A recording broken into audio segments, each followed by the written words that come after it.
Dr. Marcelo Dombroso, desembargador do Tribunal Regional do Trabalho da 4ª Região em Porto Alegre, palestrante da 13ª edição do Fórum Sindical Sul. Por que o senhor defende o trabalho como direito humano? Porque é uma conquista da classe trabalhadora de séculos, feita com um derramamento de sangue ao longo da história, e que já desde a Declaração de Filadélfia, em 1944, final da Segunda Guerra Mundial, se disse que o trabalho não é uma mercadoria.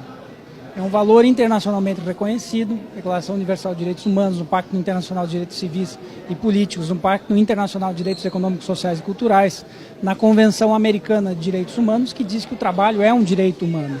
E cada vez mais essa realidade é invisibilizada ao povo com um discurso contrário aos direitos humanos, quando na verdade nações do chamado mundo desenvolvido ou primeiro mundo observam o direito ao trabalho como um direito humano ao que é. Não é um contrato, não é um direito de obrigações ou um direito privado, né? É um direito público, é um direito de engrandecimento da pessoa, né? De trabalhar e de ter respeito ao seu trabalho e às suas condições para desenvolvimento do trabalho. Na verdade, a única coisa que produz riqueza no mundo, hoje, se nós pararmos para pensar, é o trabalho das pessoas, não é o capital. O capital não produz nada.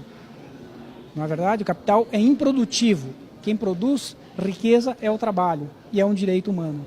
O senhor fala que o trabalhador, a classe trabalhadora, precisa sair da bolha que está. O que isso quer dizer com isso, doutor? Eu quero dizer que há uma cooptação massiva da classe trabalhadora através de redes sociais que são compradas pelo poder econômico, principalmente de multinacionais e de interesses estrangeiros, que não são os do Brasil, os do nosso povo, que bombardeiam diariamente as pessoas com fake news, com vídeos desconstruindo a história, como por exemplo dizendo que o golpe de 64 não teria sido golpe, que teria sido bom para o povo, que teria sido bom para a classe trabalhadora, né, cooptando as pessoas para acreditar que uma intervenção militar, por exemplo, resolveria o nosso problema, a desacreditada política e criando condições para que se instaure aqui um regime fascista, como aconteceu na Itália de 1930 e na Alemanha de 1930 também com o Hitler. Né? Isso nós não queremos em absoluto. Nós temos que empoderar a classe trabalhadora para que ela tenha consciência de que é ela que produz riqueza, é ela que tem que ser valorizada e ela tem direito sim. E ela não é culpada e nunca foi, nunca será de crise econômica, porque crise econômica é típica do sistema capitalista. Ela acontece de tempos em tempos e é previsível. Né? É só lembrar porque a memória é curta, a memória coletiva é curta. Em 2015 o Brasil tinha taxa de desemprego de 4,6%, que é melhor da Alemanha atual hoje, que equivale ao pleno emprego. Se encaminhava para ser a 5ª economia do mundo e a CLT funcionava muito bem, obrigado. O que mudou em 2 anos para produzir uma necessidade de deforma trabalhista, de deforma previdência, né?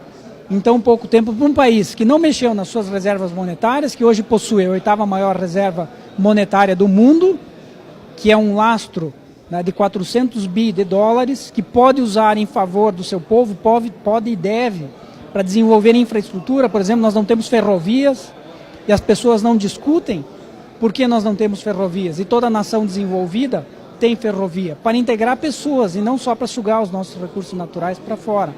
Então toda essa misticidade por fake news, por desconstrução de história, que vem de vários movimentos nas redes sociais, e as pessoas não abrem um livro para ler e se instruem por propaganda enganosa, né, leva a uma preocupação muito grande de quererem para si o mal, de que essa classe trabalhadora passe a querer para si o mal, ou seja, acreditar que tendo menos direitos, né, vai levar o Brasil para algum lugar. Absolutamente não. Nós vamos quebrar a classe média nacional, que se estruturou nos últimos anos, vamos quebrar a indústria e o empresariado nacional, se nós quebrarmos o poder aquisitivo da classe trabalhadora. A classe trabalhadora tem reconhecida na legislação e nas convenções internacionais direitos mínimos, não são o máximo. E esses mínimos jamais podem ser rebaixados, porque eles já são exatamente o que a palavra diz, mínimos, dali só para frente.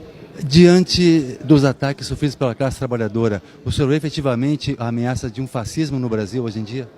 Eu acho que, de certo modo, nós já estamos vivendo sob um regime fascista, né? Quando nós temos propagandeado a tal da escola sem partido, quando nós temos patrulhamento ideológico em instituições, em escolas, como nós temos visto nas notícias. De certa forma, já está, né, se encaminhando para um fundamentalismo religioso, né? Nós temos a separação do Estado e da religião, cada qual tem direito a professar a sua fé, mas isso não tem que se misturar com o Estado, né? Jesus já dizia a César o que é de César, dizendo que os interesses de organização de uma sociedade são diferentes da fé. E hoje há uma mistura, uma cooptação das pessoas em torno de um slogan Deus, Pátria e Família, que é a herança da ditadura, que não atende aos interesses do povo, né? Ninguém é contra Deus, Pátria e Família, na verdade, mas o que isso diz? O que isso diz para a classe trabalhadora? Nada, é um slogan sem conteúdo.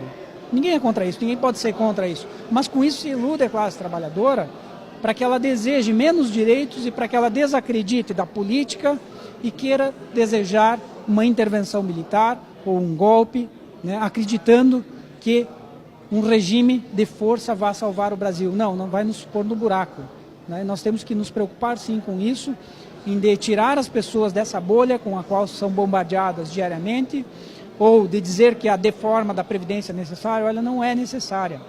É necessário cobrar grandes devedores da Previdência, isso sim, né? E para as pessoas pensarem, porque nesse curto tempo de entrevista não temos como colocar, mas por que foi decretado o sigilo em torno das informações que embasaram a deforma da Previdência?